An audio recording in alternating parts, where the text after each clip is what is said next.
Яңалыклар чыгарылышы үз эшен башлап җибәрде. Студияда Линия Исматуллина, исәнмесез? Кызыл Чаллының 17А3 микрорайонында яшәүчеләргә капиталь ремонт өчен зур суммалар түләргә кушалар. Халык риза түгел. Аларның җыелышында Римма Солтанова да катнашты.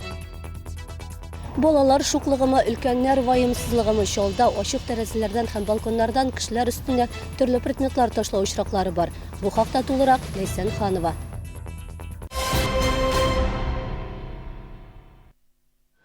Безнең кайнар элемтәгә Кызыл Чаллыдагы 17А3 микрорайонында яшәүчеләр шалтыратты. Аларга тора коммуналь хезмәтләр өчен зур түләүләр килгән. Кешеләр әйтүенчә, күпләр әлеге сумманы түли алмый икән. Халык зарын Римма Солтанова тыңлады. Бу кешеләр 17А3 микрорайондагы яңа йортларда яшиләр. Май айында аларга узган 16 айга капиталь ремонт өчен түләү кәгазьләре килгән. 2 бүлмәле квартира өчен 4900 акча квитанцияга түләргә. Только за капремонт. Итого сумма 14 120 рублей. Это нормально? Без шуны ачыкладык. 17А3 микрорайондагы 8-нче, 4-нче, 5-нче, 7-нче йортлар күп фатирлы өйләрдәге гомуми милекне капиталь ремонтлау төбәк программасына кергәннәр. Татарстан министрлар кабинетының ул карары 17-нче елның 10 августында чыккан. Әлеге документ нигезендә кешеләр капиталь ремонт өчен 18 елның февралендән түли башларга тиеш булган. Идарә итү компаниясының мөрәҗәгате белән Татэнергосбыт исәп-хисап кәгазьләренә түләүне быелның май аена керткән. Трак кодексы буенча халыкны бу хакта 1 ай алдан кисәткәннәр.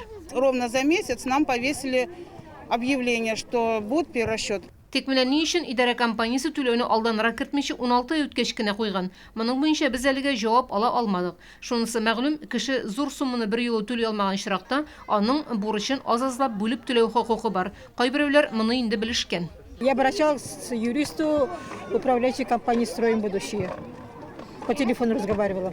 И она мне просто предложила, если у вас трудности с оплатой, можете все это отсрочить на 3 месяца. Но для этого напишите заявление в нашу компанию. Римма Солтанова, Фәнис Ихсанов, Яңалыклар.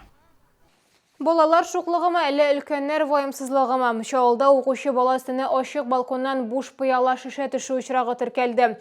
Бәхетсезлек очрагы Кырлаты микрорайонында булды. Хәзерге вакытта бу факт буенча тикшерү бара.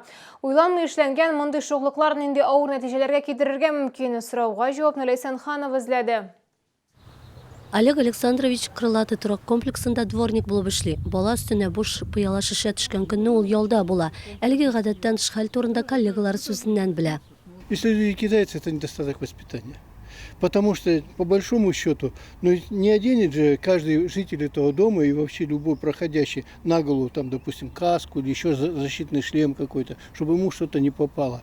Торак комплексында яшәүчеләр сүзләренә караганда шешәне өстәге каттан ачык балконнан ташлаганнар. 10 яшьлек кыз йорт тирәсендә иптәшләре белән уйнап йөргән. Баланың әнисе әйтүенчә, нәтиҗәдә кызның баш сөягенә зыян килгән.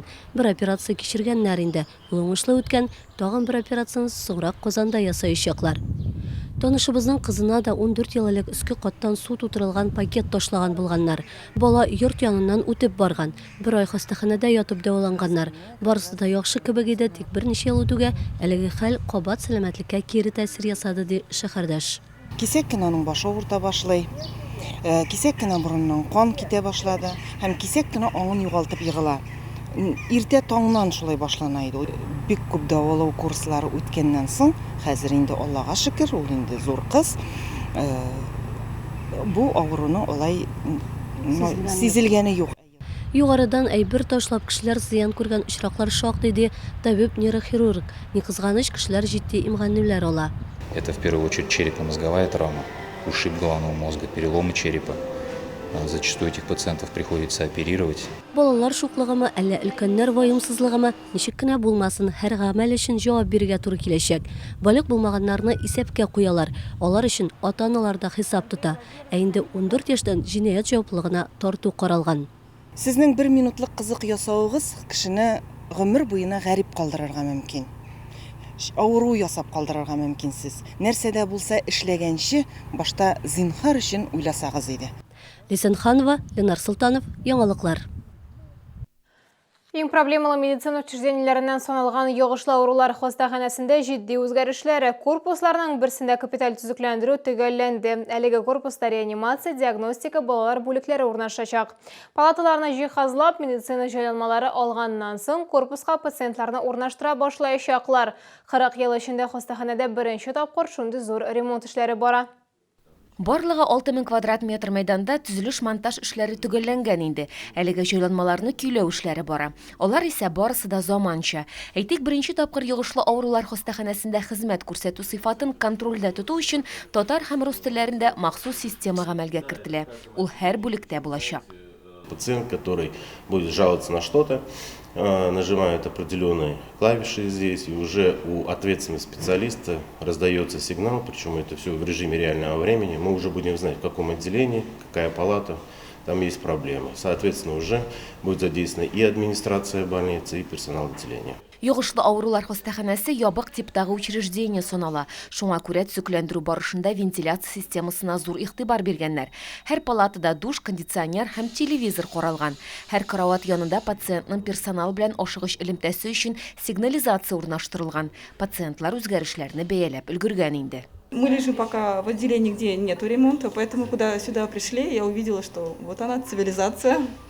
Поэтому, пока довольна, да. Сказать довольна, это даже мало сказано.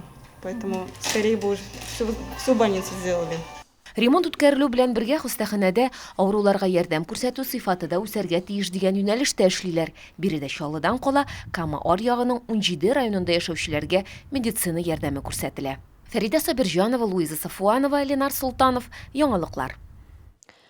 Шәһәрдәшләргә республика президенты һәм министрлар кабинетыннан рәхмәт хатлары һәм медальләр. Шауның тантаналар залында дәүләт бүләкләрен тапшырдылар. Тантана Россия көненә багышланды. Фидакарь хезмәтләре өчен мәгариф, сәламәтлек, мәдәният һәм башка тармакларда эшләүчеләрне билгеләделәр. Хәрби эштә булганда төрле бүләкләр булды инде. Но президенттан иң беренче алган бу бүләк, бу мин әйттем инде аванс инде безнең ветераннарга бирелгән. Үзең генә эшләмисең, безнең коллектив өчен бирелгән бүләк. Балалар илне сүрәтле республика күләм проекты финалында шәһәребезнең яшь рәссамнары да катнаша. Барлыгы финалга 45 шәһәр районнардан 400 эш үткән. Бердәм Россия партиясе башлангычы белән оештырылучы әлеге проект 13 ел рәттән уздырыла. Максаты башлангыч сыйныф укучыларын рәсем сәнгатенә тарту, ил һәм дәүләт символикасы турындагы белемнәрен арттыру, патриотик хисләр тәрбияләү. Җиңүчеләрне 12 июньдә Россия көнендә игълан итәчәкләр. Республика күләм мәктәпкә җыенырга ярдәм итә акциясе кысаларында шәһәрдә 10 меңнән артык балага ярдәм күрсәтеләчәк. Исемлектә беренче сыйныфка баручы күп балалы аз керемле гаиләдәге балалар. Акциягә 1 июньдә старт бирелде. Чаллыда исә ул бераз алданрак 31 майда Арган залында оештырылган хәйрия концерты белән башланды. Җыелган 650 мең сум акча сәламәтлекләре шикле балалар тәрбияләнүче Өмет мәктәп-интернатына тапшырылды. Шәһәр бюджетынан мәктәп кирәк-яракларына 750 мең сум бүлеп биреләчәк. Акцияга шулай ук шәһәр дәүләт советы депутатлары, оешма предприятиеләрдә кушылыр дип көтелә. Решается вопрос на КАМАЗе о традиционной помощи первоклассникам, то есть они выделяют денежные средства в канцелярские магазины для приобретения необходимых товаров для первоклашек наших. Күңел радиосы Сабан туена шахра милли бәйрәмебез Ярбы мәйданында 16 июньдә узачак. Күңел ачу программасы кичке сәгать 7-дә башлана.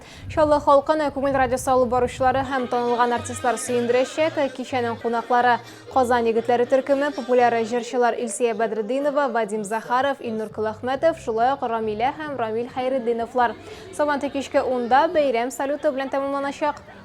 Кадерле яраткан чаллылар, без сезне күңел радиосы белән берлектә уздырыла торган бик грандиоз, бик зур матур Сабан туй бәйрәменә чакырабыз. 16 июнь көнне мәйданда бик күп җырчылар һәм мин шәхсән сезне шунда көтәчәкбез. Ах, берне бәйрәм итеп алабыз үзебезчә, яме. Бу сезгә ишарәсе соңгы мәгълүматыбыз иде. Мин Алина Хисматуллина сезнең белән сау булашам. Игътибарыгыз өчен рәхмәт. Ведущие урологи в Набережных Челнах. Уникальные технологии лечения простатита, восстановление потенции, увеличение длительности полового акта. Консультация плюс УЗИ всего за 1000 рублей.